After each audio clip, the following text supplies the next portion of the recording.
What's up mga tol? For today's video ay share ko sa inyo kung paano tanggalin ang nabasag na bearing sa hub or mags o sa gulong natin. Bago po tayo magsimula ay pasok muna intro.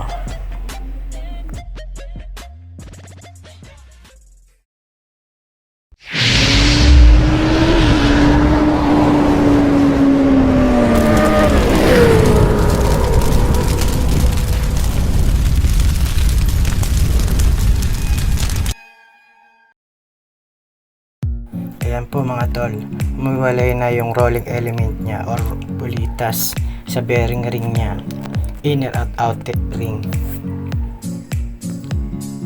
Mahirap po yan tanggalin, kailangan po dyan i-welding. Pero kung wala kang pang welding, ganito pa ang dapat gawin natin.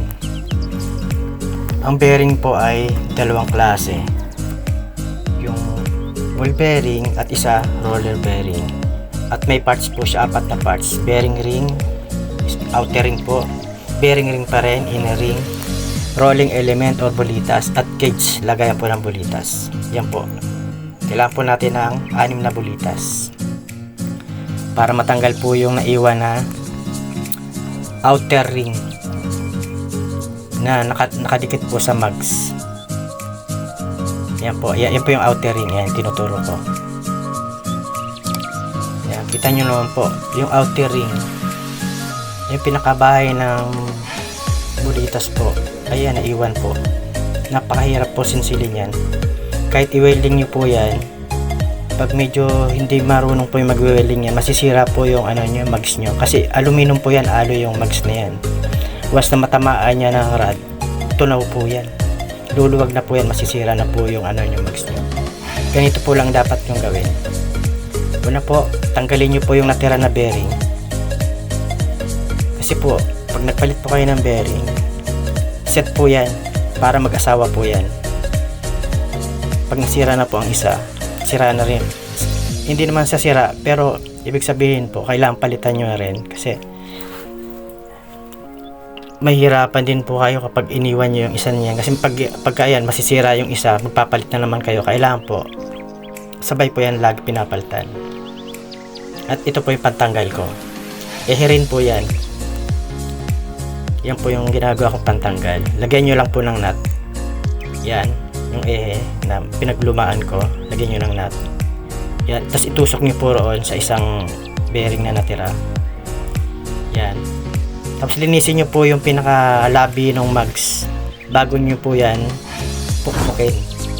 Yan, pag nalinis nyo na po, pukpukin nyo na po siya. Yan, kailangan po malinis po yung sa lagyan nyo rin po ng langis, walang alikabok, para hindi po mabasag yung bearing nyo sa pagtanggal. Yan, yan po, napakadali lang tanggalin. Ayan, tanggal na yung kabilang bearing. Set po kasi yan pag pinapalitan. Yan, gawin nyo lang pong reserva. Pag nabasagan po kayo, itabi nyo lang po yan, magagamit nyo pa po yan in case of emergency. Pag nabasagan kayo, naghatid kayo nung pasahero, yan po ginagamit ko po yan sa side wheel ng tricycle ko, or kahit sa single po, may reserva kayo kailangan na kahit pinaglumaan po. Pag nabasagan po kayo, in case emergency, magamit nyo po yan, tabi nyo lang yan. Yan, tapos lagyan nyo po siya ng grasa, yung bulitas. Doon po sa isa na naiwan na ng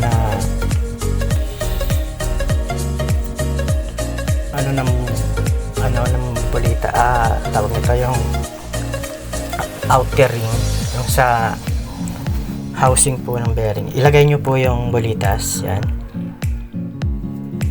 Lagay nyo po ng grasa, lagay nyo po yan, isa-isa.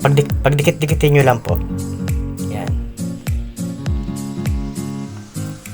Kailangan po 6 na piraso po yan.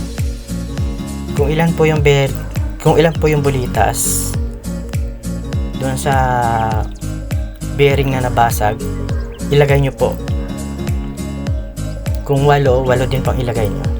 Kung 6 po yung nakalagay na bulitas. Yan, isa-isa ko po yan na nilalagay. Dahan-dahanin nyo lang po kasi baka malaglag po sa gitna. Yan, 6 po yan, 6 na bulitas po.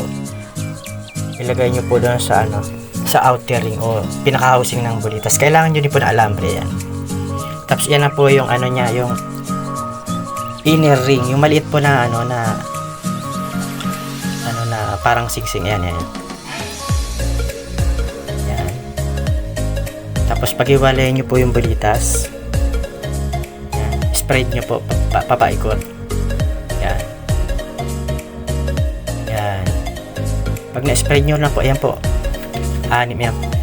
Hindi po siya kailangan magkakatabi. Kailangan po hiwa-hiwalay siya. Yung parang kagaya rin po sa standard na bearing. Yung pa rin yung position niya. Yung nga lang, wala na po siyang cage. Yung pinakabahay ng bulitas. Yan. Tapos pagkabaliktad nyo po, yan. Yung ehe po na yan. Para ang pagpalo nyo po, nasa gitna, hindi po tumatabingi. Kasi pagka yung po tatabingi po yan. Pag tumabingi, baka masira po yung labi ng mags. Luluwag na po yan. Lagi na po kayo masisiraan ng bearing. Ayan smooth na smooth po. Ayan Ayan yung nabasag na na outer ring. Na bearing. Ayan natanggal na kaagad. Ganun lang po kadali mga tol. Diba? Tapos linisin nyo lang po siya. Siya nga pala mga tol. Kung may natutunan po kayo sa video ito ay baka naman pa-subscribe naman po sa YouTube channel po ng Kalikotista Channel. Salamat!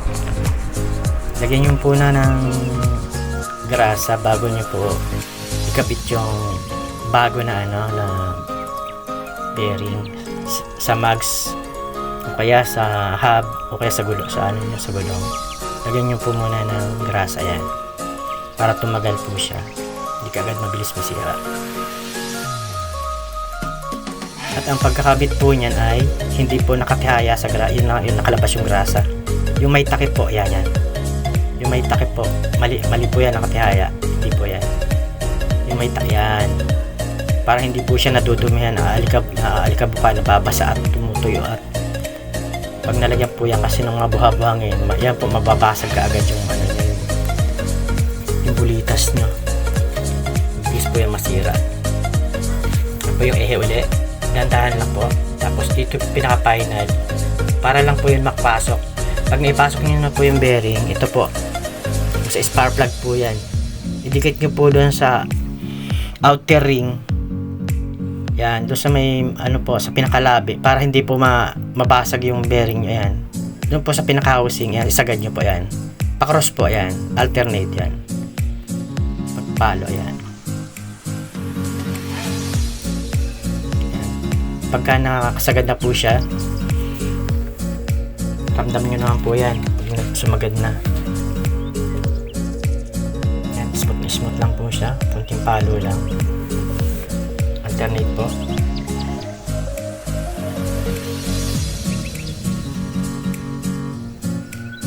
Yan na po, binaligtad ko na po siya at hanapin ko yung ehe. Yan po, spacer pala. Spacer muna po ilalagay natin bago ilagay yung isang bearing. Huwag niya pong kakalimutan yung spacer. Pag wala po yan, baka ilang araw lang basag na naman yung bearing niya. Napakahalaga po ng spacer na yan. Yan po ang kukontrol doon sa niya, sa paghigpit niya. Yan, ilalagay ko na po yung isang bearing. Yan po yung isa, wala pong hindi po siya nakabukas. Okay na po yan kasi may, sa manufacturing po yan, may na po talaga siya. Meron na po siya talagang laman na grasa. Okay na po, ilagay nyo na po ulit. Yan, kunting palo lang po. Kasi baka masira yung pinaka bearing kahit bago. Yan po ang kailangan niya, pinaka yan. Pampasagad. Yan. Paluin nyo po, gilid. Alternate po, isagad nyo po dun sa pinakakanto yan. Mag-flat po siya, tamaan yung inner at saka outer ring po. Yan, palo-palo lang po. Yan, matapos na po tayo.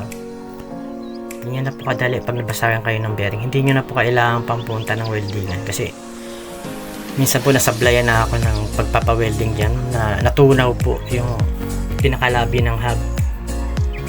Nasayang lang po yung hub ko, nasira lang. Dahil pagka yan lumuwag, mabilis na po kayong mabasagan ng bearing.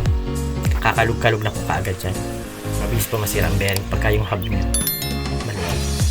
Lagyan nyo po na ng grasa yung ano nyo, yung nyo magkakabit. Yan po, nakabit ko na bicycle ko. At kung may natutunan po kayo sa video na to, pa-subscribe na lang po. Maraming salamat. Paalam.